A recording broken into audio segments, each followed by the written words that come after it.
Bel sekolah udah bunyi, tapi obrolan belum selesai. Kamu lagi dengerin sisi lain. Siapin headset. Duduk santai dan yuk cari makna di balik semua yang biasa. Welcome to sisi lain. Assalamualaikum warahmatullahi wabarakatuh. Waalaikumsalam warahmatullahi wabarakatuh. Halo teman-teman semuanya, selamat datang di sesi sharing kita hari ini. Jadi hari ini kita mengambil tema New Year New Me, yang artinya bagaimana kita upgrade diri lewat jalur langit. Nah, hari ini kita mengambil momen di tahun baru Islam, di mana hari ini kita bisa ngobrol, kita bisa sharing bareng-bareng untuk menemukan versi terbaik dari diri kita sendiri. By the way, hari ini saya nggak sendiri, tapi sama teman saya, yaitu Afgan. Halo teman-teman. Oke, Afgan, kira-kira narasumber di depan kita ini siapa sih, Afgan? Nah, kali ini kita kedatangan narasumber yang sangat luar biasa, yakni Bapak Amir Hamka. Halo Bapak, apa kabarnya? Alhamdulillah sehat. Kalian gimana kabarnya, sehat ya? Alhamdulillah sehat, Pak. Ya, kita sehat, Pak. Langsung saja ya, Pak ya. Boleh. Jadi tadi itu saya sempat singgung tentang tema kita, yaitu bagaimana kita upgrade diri lewat jalur langit nih. Nah, menurut Bapak sendiri, bagaimana cara kita untuk membiasakan memaknai datangnya tahun baru Islam? Oke, jadi kita ngobrol kan baru Islam ya. Ya, Baik, Heron sama Afgan. Afgan. Kalau kita ngobrol tentang baru Islam berarti kita bukan sekedar momentum aja ya. Jadi bukan hanya sekedar pergantian tahun, teman-teman. Jadi kita memaknai tahun baru Islam itu adalah menjadikan refleksi bagi diri kita. Jadi apa yang tahun lalu yang kurang di diri kita, maka kita harus maksimalkan di tahun yang akan datang ini. Jadi bukan sekedar pergantian tahun, kita lewatkan begitu saja, tapi pergantian tahun itu kita maknai dengan refleksi diri kita dulu. Jadi apa sih, kira-kira apa nih yang harus saya penuhi di tahun yang akan datang? Apa nih, nilai-nilai apa nih yang perlu saya perbaiki, saya upgrade ke depannya agar diri saya menjadi lebih baik lagi, seperti itu. Berarti sebenarnya tahun baru Islam ini tuh jadi titik balik kita untuk menjadi jauh lebih baik di 1 tahun ke depannya, begitu ya Pak ya? Ya itu, jadi titik balik kita untuk menjadi lebih baik di tahun berikutnya. Istilahnya hijrah lah ya Pak ya. Hijrah. Nah, ngomong-ngomong tema kita kan tentang hijrah Pak. Oke. Menurut Bapak sendiri, apa sih arti hijrah itu yang tepat untuk pelajar seperti kita Pak? Oke, kalau hijrah secara sejarah Nabi itu kan diartikan dengan hijrahnya Nabi dari kota Mekah ke Madinatul Munawwarah. Tapi kalau hijrah dalam konteks tahun baru, maka hijrah di sini adalah bukan sekedar hijrah fisik ya, dari tempat atau pindah satu tempat ke tempat yang lain. Tapi hijrah di sini adalah mengenai hijrah itu bagaimana kita bisa lebih baik daripada tahun sebelumnya. Mungkin tahun ini kita masih kurang maksimal dalam beribadah, maka kita maksimalkan di tahun yang akan datang. Atau tahun kemarin kita masih malas-malasan nih mengerjakan tugas nih, dikasih OPU guru ya, maka tahun ini kita harus lebih baik lagi gitu. Harus ada step by step kebaikan yang harus kita upgrade setiap tahunnya. Itu disebut dengan hijrah gitu. Bukan hanya fisik saja yang hijrah gitu ya. Nah, tapi Pak, kebetulan kita ditonton sama teman-teman sekomda juga ya Pak. Nah, kadang itu anak muda, khususnya kita statusnya yang masih pelajar, Gen Z gitu Pak, lebih tepatnya. Kita tuh mikir kalau misal hijrah itu harus berubah secara drastis.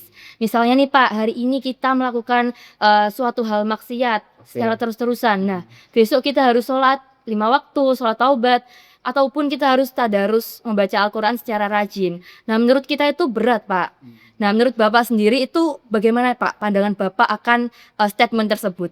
Oke, jadi hijrah itu bukan harus kita langsung ke besar gitu, enggak. Ya, tapi hijrah itu harus melalui hal-hal yang kecil dulu nih. Contoh, sebelumnya kita mungkin sholat masih suka telat nih, subuhnya kita suka telat. Maka yang kecil-kecil dulu, kita bangun lebih pagi, disiplin ya. Kita siapkan untuk ke masjid yang laki-laki ya, atau yang perempuan siap-siap untuk mengerjakan ibadah di rumah gitu.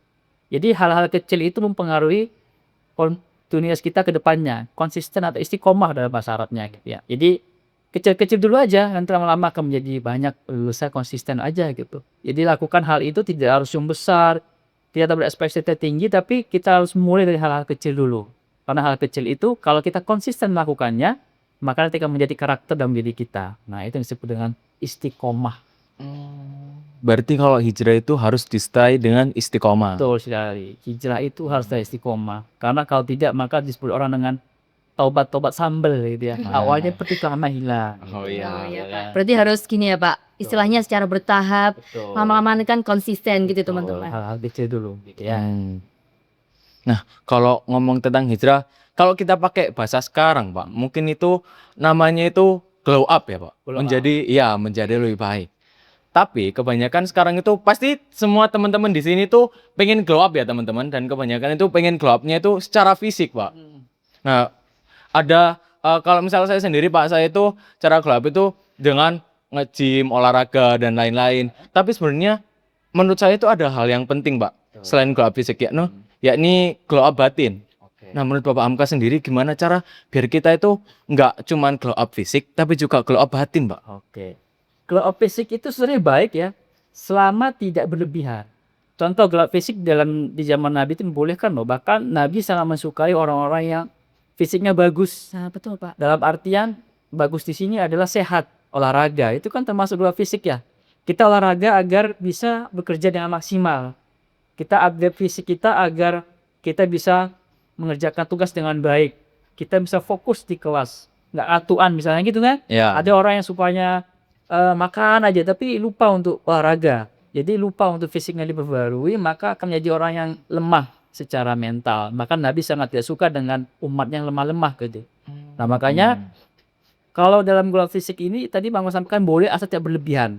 Ya, boleh saja monggo. Bahkan Allah suka Allah juga mencintai hamba-hambanya yang indah. Karena Allah itu jamal yuhibbul jamil. Allah itu indah dan menyukai keindahan. Nah, gitu ya. Selain itu maka glow up batin itu penting. Afgan ya, salah satunya adalah kita konsistensi beribadah, disiplin beribadah. Ya, lebih memproteskan ibadah-ibadah yang kita bisa lakukan. Nah, setelah kita bisa mengerjakan yang fardu dulu nih, yang wajib-wajib dulu nih, kita susul dengan yang sunnah-sunnah. Fungsinya apa? Agar menyempurnakan ibadah wajib kita yang belum sempurna. Oh, Maka ada ibadah sunnah seperti sholat qobliyah, ba'diyah. Itu kan fungsinya untuk menyempurnakan ibadah kita yang belum sempurna tadi itu, Karen, seperti itu. Berarti kembali ke poin yang tadi ya, Pak. Kita itu nggak usah terlalu terburu-buru buat jadi lebih baik. Betul. Bisa dicicil dulu Betul. dari yang fardu-fardu Ya, dulu. kerjakan yang semampu kita dulu. Yang penting Oke. istiqomah. Ya. Nah, gini, Pak. Selain study case yang tadi glow up, teman-teman tuh pengen dipandang secara fisik. Oke. Nah, teman-teman itu juga sering ya, Pak, dalam hal bersekolah, teman-teman itu sering menunda tugas, terus gak bisa manage waktu. Jadi banyak waktu yang terbuang sia-sia, Ya. padahal itu sangat penting. Betul. Nah, menurut pandangan Islam sendiri nih, Pak, bagaimana cara kita merubah kebiasaan tersebut supaya menjadi lebih baik dan itu tetap istiqomah atau tetap konsisten seperti itu? Melawan rasa malas lah, Pak. Yang pertama kita prioritaskan mana hal yang diprioritas. Contoh kalau kita sebagai pelajar maka kita prioritas belajar dulu nih. Maka kita harus konsisten dalam belajar. Buat waktu-waktu kita terpenting untuk mana nih tugas-tugas yang kita kerjakan lebih awal. Kita buat listnya, kita buat timeline yang kira-kira ini bisa membentuk kita menjadi siswa lebih baik nih ke depannya, seperti itu. Jadi waktu kita bukan hanya habis di kelas, habis di luar kelas misalnya kita habiskan dengan scroll-scroll TikTok, scroll-scroll WA gitu kan. Tapi waktu kita buat prioritas dulu nih. Prioritas saya sekarang adalah belajar ini dulu nih. Nanti setelah ini saya prioritaskan saya ibadah. Jadi tidak hanya belajar karena tubuh kita juga butuh istirahat nih. Maka kita nggak boleh juga memprioritaskan sesuatu yang melebihan atau memporsir tenaga kita untuk hal-hal yang sifatnya berlebihan. Waktu itu baik, tapi tidak baik juga untuk tubuh kita. Karena tubuh kita juga butuh istirahat, seperti itu. Jadi kita harus punya waktu, disiplin waktu, prioritaskan mana dulu hal-hal yang harus kita utamakan. Itu. Gitu. Oke. Berarti kuncinya itu ada di bagaimana cara kita memanajemen prioritas kita. Ya, itu dia kuncinya. Tapi ya, Pak, kalau dari saya sendiri, Pak, saya tuh setiap awal tahun pasti saya tuh semangat. Pengen ada revolusi, saya pengen jadi lebih baik, saya ingin begini, lebih baik dalam hal prestasi maupun akademik dan lain-lain. Tapi Pak, kadang semangat itu cuman bertahan sebentar aja gitu. Nah, gimana cara supaya kita itu tetap istiqomah, Pak? Semangatnya itu tetap ada sampai akhir tahun kalau bisa, Pak. Oke. Jadi gini, coba ketika kamu masuk sekolah, Sekomda katakanlah, apa sih tujuan kamu di Sekomda itu buat apa? Apa yang menjadi prioritas kamu nanti setelah lulus dari Sekomda? Apa tujuan utama kamu untuk masuk Sekomda? Maka kalau kamu ingat itu, maka kamu otomatis akan termotivasi kembali. Oh, tujuan saya harus ini, berarti harus lakukan ini nih. Kalau saya terus seperti ini, apakah saya bisa mencapai tujuan saya nanti di depannya gitu. Maka kita butuh namanya tadi prioritas. Apa tujuan prioritas kita sekolah di sini? Saya pengen jadi orang yang public speaking-nya bagus. Kalau saya tiduran terus kira-kira bisa nggak jadi public speaking yang keren? Nggak bisa. Maka kita perlu apa namanya? Mengasah skill ngomong kita di depan publik umum seperti itu kan, agar kita bisa menjadi seorang yang tidak hanya pintar ngomong, tapi omongan kita itu bermakna dan bisa merubah seseorang. Maka kita harus punya namanya timeline, tujuan utama kita apa bersekolah di sini gitu. Maka Anda membangunkan motivasi kita agar kita tetap semangat dalam berkarya. Oke Pak, Oke. kalau kita mau bikin resolusi 1 Muharram, apa tips dari Bapak Hamka supaya resolusi itu nggak cuma jadi wacana Pak? Oke, yang pertama resolusi kita adalah Muharram itu kan sebagai tahun muhasabah. Muhasabah itu adalah introspeksi. Yang pertama tentu yang terpenting dari introspeksi diri itu adalah kita harus mencari sesuatu hal apa nih yang kurang dari diri kita di tahun sebelumnya agar kita perbaiki di tahun ini minum muhasabah. Yang kedua adalah hijrah transformatif, transformasi diri. Ya, jadi hijrah tadi yang Bapak sampaikan di awal adalah bukan sekedar berpindah dari satu tempat ke tempat, tapi hijrah itu kita maknai sebagai perpindahan dari perilaku yang buruk kepada yang baik. Perpindahan dari suatu hal yang belum sempurna menjadi lebih sempurna mungkin. Atau selama ini kita masih suka, katakanlah sama-sama teman ya, kadang kita mungkin masih suka berbicara kurang baik. Kita transformasi menjadi lebih baik. Atau dulu kita masih suka males-malesan dalam mengerjakan tugas, di tahun ini kita lebih baik lagi mengerjakan tugas. Intinya transformasi itu adalah ada perubahan. Walaupun nggak signifikan, yang penting dia ajak istiqomah sedikit demi sedikit. Dan yang ketiga adalah menjalin ukhuwah Islamiyah. Ukhuwah watoniyah Islamiyah dan ukhuwah insaniyah. Karena hubungan itu tidak hanya sekedar sesama agama Islam saja, tapi ukhuwah di sini adalah silaturahim, ya, persaudaraan antara kita dengan sesama manusia, insaniyah, antara kita sesama agama Islam, dan ukhuwah insaniyah, sesama manusia. Targetnya bukan hanya sesama agama Islam, tapi hubungan kita kepada siapapun yang selama itu sama-sama manusia gitu. Jadi kita harus ada transformasi ke sana. Jadi 3 poin tadi ya. Iya. Muhasabah, yang kedua adalah transformasi, dan yang ketiga adalah silaturahim atau menjalin kembali hubungan yang pernah sempat terputus. Tuh, kita perlu poin 3 itu. Gitu. Baiklah Pak, karena menurut kami berdua poin-poinnya sudah dapat mulai dari bagaimana cara berhijrah, bagaimana cara memanage waktu. Nah, ini terakhir nih Pak.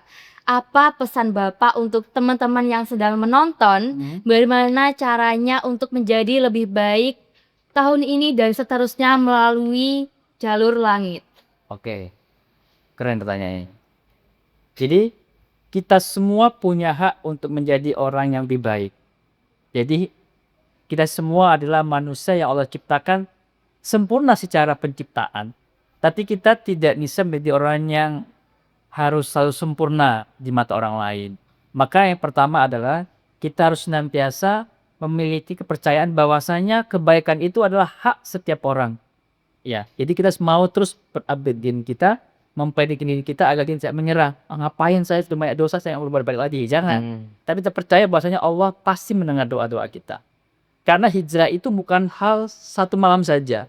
Tapi hijrah itu adalah proses selama 1 tahun ke depan. Apa yang kemarin belum baik, agar kita perbaiki di tahun yang akan datang. Seperti itu.